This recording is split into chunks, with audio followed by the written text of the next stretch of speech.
Welcome back. This session is very short session compared to other session, but it is very important session, as in this session we will learn how to represent null value in JSON. So let's jump into the Visual Studio Code to write the example for representing null value in JSON. Here we will write a JSON object for a person called Alice.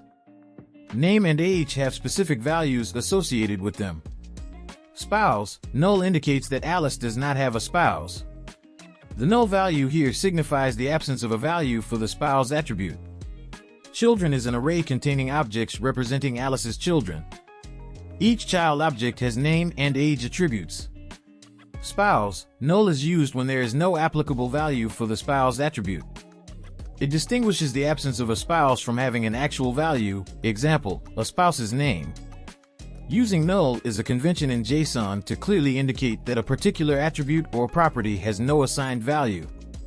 When processing JSON data, applications can check for null to handle cases where a value is intentionally missing or undefined. Thanks for watching. This is what I wanted to show you in this session. See you in the next session.